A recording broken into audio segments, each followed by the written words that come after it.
Hello. आपल्याकडे baby क्रॅडलचं जे automatic झोपाळा करण्यासाठी जी मोटर लागते ती आलेली आहे. बेस्ट पॅकिंग आहे विथ बॅग. हे ॲक्सेसरीज आहेत. हे हँगर्स आहेत शॉकप्रूफ त्याला लागणारे. परत हे ॲडॅप्टर आहे स्पीडोमीटर विथ ॲडॅप्टर. आणि ही मोटर आहे ज्याची 6 मंथ्स वॉरंटी आहे. हे दुसऱ्या साईडचं हँगर आहे. आता ते असेंबल कसं करायचं हे तुम्हाला दाखवते. खूप इझी प्रोसेस आहे, कुणीही तुम्ही घरी करू शकता.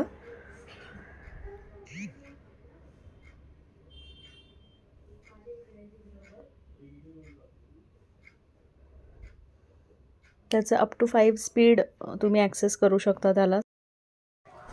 तुम्ही बघू शकता ह्याला कसं सेट करायचं. दुसऱ्या बाजूला हे प्लेस करून घ्यायची मोटार.